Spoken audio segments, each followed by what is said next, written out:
Ladies and gentlemen, boys and girls, children of all ages, welcome to Robert's Sports Show. I'm your host, Robert. Alright, we have a little Game Changer Wrestling GCW, the World of GCW 2022 preview. This is the show that's this Sunday, January 23rd, from the Hammerstein Ballroom in New York City. The first time ever available on regular pay-per-view for Game Changer Wrestling GCW. Normally it's on Fight. There's a few episodes of GCW that's on independent wrestling television. Vast majority is all on Fight, and this is the first one on pay-per-view. It's going to be their biggest show ever. There's been a lot of hype going into Hammerstein when it was first announced. Obviously, we know ECW did all their shows from here, a lot of their shows from Hammerstein. WWE has done shows there. Just a huge honor for Game Changer to go there. It's a huge card. They literally try to put as many people on this card as they can. We have 2 pre-show matches as of right now. So we're going to kind of preview what I think is going to happen on some of these matches. So the first pre-show match is a 6-way scramble. If you follow Game Changer Wrestling, scramble matches are something they do a lot of. I like them to a point, especially when you have different styles in there. When you have too many people that do the same style, it's just literally a lucha libre, just fly, fly, fly, fly, fly, and that's all really they do. In this match, we have Grim Reefer, which he'll more than likely come to the ring smoking a joint. We'll have Zayne, Dante Leon, Nick Wayne, Jack Cartwheel, and Ninja Mack. Jack Cartwheel and Ninja Mack will literally have a cartwheel contest and a flip contest. Nick Wayne is kind of a youngster, up-and-coming, very talented. Same way with Dante Leon, and if you follow Robert Sports Show at all, you know Zayne is one of my favorite wrestlers. So I mean, it looked like for a really good match here. A lot of lucha libre. Grim Reefer not as much, but I think it's going to be a pretty good match. If I had to guess on a winner, I know I could, I want to see Zayne win this. Again, he's one of my favorite wrestlers. Just his style, the lucha libre style, which I absolutely enjoy. We have a pre-show battle royal, which I haven't seen any of the participants in that. I know G-Raver's supposed to be on this card. I think Jimmy Lloyd, he's in the match already. Nick Gage hasn't been announced yet, so it'll be kind of fun to see who's in that pre-show battle royal. But I don't have any participants yet.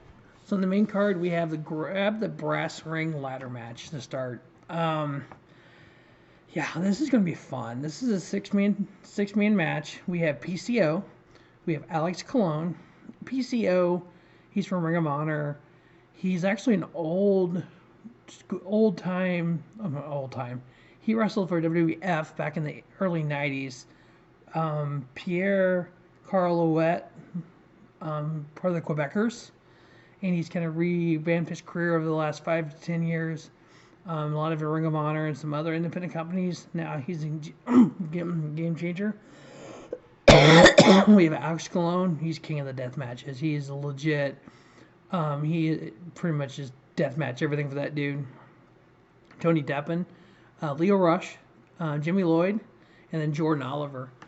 So this should be Clash of Styles. You got PCO, Alex Colon, and Jimmy Lloyd, kind of the muscle of the group, kind of the bigger guys who can go out there and just kind of brawl. You have Jordan Oliver, Leo Rush, more of the high flyers. And you have Tony Deppen, kind of that catch-can style guy. So I look for a really good match here with these 6. If I had to pick a winner, Alex Colon is one of my favorite deathmatch guys because he just goes all in. I mean, this dude will go. He's won the 666 deathmatch tournament like 3 times. He's won the Nick Gage tournament, among other tournaments on the Indies. I would have to pick Jordan Oliver to win this. I'd like to see him win it. He's kind of that next generation of superstar who's kind of making his own path. He leads a faction called Young, Dumb, and Broke. Just a bunch of younger guys, my early 20s, talented. I would put him in the same category as a Will Ospreay when Will Ospreay first broke in, kind of that lanky. If he built a little bit of mass and a little bit of muscle, I think he could really be. He calls himself Big Breakfast because over the last couple of years he's been trying to build up mass. He's more of a heavyweight now, not a light heavyweight. So yeah, I like to see Jordan Oliver get the victory there. We do have Ruby Soho versus Allie Katch. This could be a really interesting women's match. Both women who are very talented. Ruby Soho, obviously in AEW, doing a lot of good stuff there. Allie Katch, she's part Boosie with Effy, and so she's actually used to wrestling with guys more than she is girls. So I'd like to kind of see how her style is going to change here with Ruby Soho. But I actually say Ruby Soho would get the victory here. Matt Cardona, as Moose calls him, Matt Cardona and Joey Janela. This has kind of been a feud. It's been going over a couple shows now where they've been kind of tormenting each other. We've been kind of throwing trash on social media as well. I think it's going to be very interesting because we all know Chelsea Green will get involved. Matt Cardona's wife. Joey Janela, he started in Game Changer, kind of in that deathmatch scene, and then he ended up in AEW. Doing a lot of stuff with Dark for right now. But I got Matt Cardona getting the victory there. Next up, we have, cannot believe I'm actually going to say this match, Jeff Jarrett versus Effy. Yeah, Jeff Jarrett showed up at the last weekend shows and hit Effy, or 2 shows ago, hit Effy with a guitar. Effy's cutting a promo. Whatever show. What show was that? But hold on, let me look. But yeah, Effy's cutting a promo, and Jeff Jarrett comes out. Lights go black. And what was that at? I think that was Die for This. That was the first show of the year. And he comes out and he just whacks Effy with a guitar, and Effy just drops, and he has his black face cover on, pulls it off. You can see it was Jeff Jarrett, all in black. And then over the weekend at Most Notorious, he come out and he took out Allie Katch with the guitar. I think this match is going to be clusterfuck, to be honest with you. That's pretty much all it's going to be. Officially, I would guess Effy will get the pin and get the victory if it actually has a pinfall. I got Effy winning that. Next up, we have a 6-man tag. Literally just a bunch of flying mask wrestlers. We have Team Bandido, which is Bandido, ASF, and Laredo Kid, versus Team Gringo, which is Gringo Loco, Demonic Flamita, and Arez. Literally just 6 Lucha Libre that just goes out there. And hopefully this has Lucha rules. And then we just go out there and just fly over the place and just have some fun. I'm actually going to enjoy that match because that's kind of style that I really like a lot. Next up, we have the Game Changer Wrestling Tag Team titles on the line. We have champions of the Briscoes in a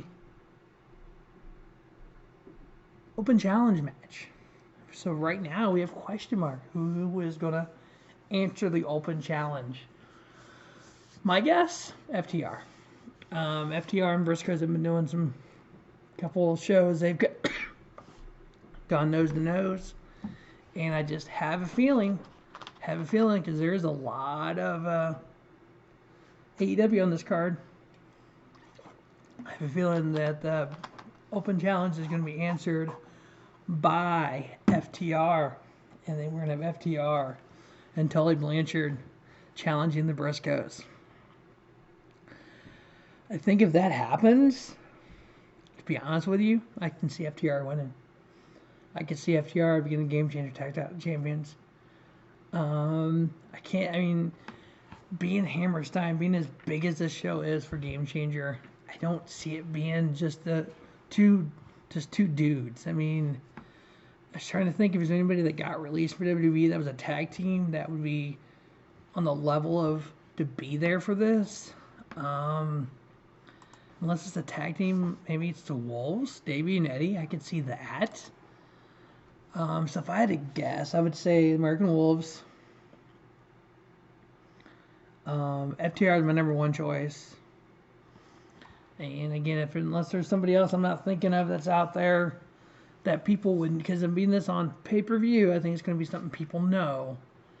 But if it's FTR, I got the Briscoes winning. If it's anybody else, the Briscoes win. Next up, we have the ROH World title on the line here. We have champion Jonathan Gresham versus Blake Christian. With Ring of Honor taking their hiatus until April 1st, Supercard of Honor Gresham has been defending the title in different shows. This is like his second or third time at Game Changer doing it. He's defended it at a Impact show, Hard to Kill. I'm good with that. I'm fine with him defending the title. Problem I have, we know he's not losing it.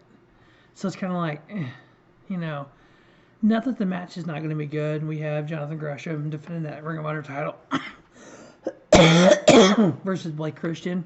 Yeah, it's going to be super good match. Again, styles make fights. This is one of those polar different styles. You have the mat-based wrestling, the, you know, kind of chops and everything of Gresham, the submission stuff, and you got Blake Christian, the high flying. So you got a submission guy, mat-based wrestler versus a high flyer.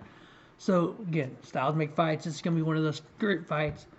I would love to see Blake Christian get the victory, and then maybe down the line flip it back to Gresham.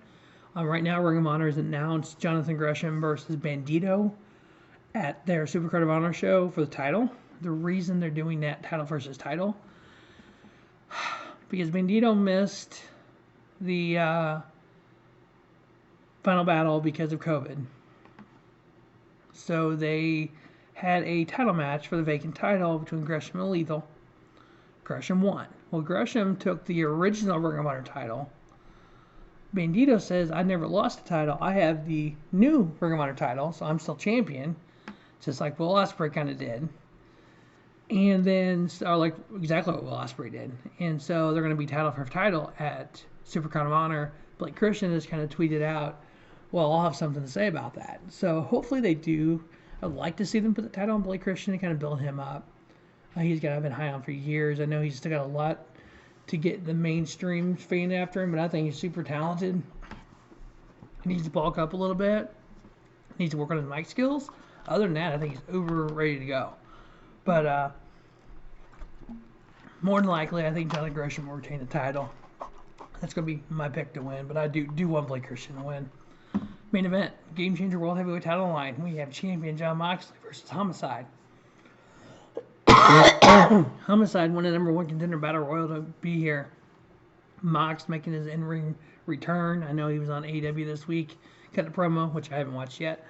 But yeah, I think it's going to be a really, really great match. Seeing Mox back and healthy and hopefully in a good headspace. And then Homicide, 5150 as good as he is. I can see a lot of crap happening here. I could see Homicide having people get involved and just kind of a lot of shenanigans going on. I could see Mox, doing some crazy stuff. I could even see Gage coming back and attacking Mox because Gage isn't on this show. So yeah, it's going to be a lot of things happening in that main event, I think. But I think it's going to be a good show. I actually have Homicide beating Mox for it. I could see kind of Mox getting away from the deathmatch scene for right now and concentrating on AEW. So I got Homicide winning that. So yeah, overall, the first pay-per-view for Game Changer Wrestling, the World of GCW. I think it's going to be a great show. One thing I don't want Game Changer, the more fans they get, I don't want them to change from what they're good at. Having scramble matches, having, I'd say relaxed rules, but letting doors happen, letting glass happen, letting that, the deathmatch stuff happen just organically, not forcing it. I hate when they force the shit because that looks stupid. But just let it organically happen, have it build a feud up and go, boom, here we go. This is going to be the deathmatch, like they've always done. Or at least since I've been watching. I've been watching since 2018. I would say 2019 and 2020, I think I watched every show they had. So yeah, that's a lot of shows and a lot of money I spent too. But you know what? It was enjoyable. So hey, don't judge me. All right, that is the Game Changer Hammerstein preview. As always, thanks for watching Robert Sports Show. Don't just have a great day, have a spiffy day. Robert Sports Show, your YouTube leader in sports channel content.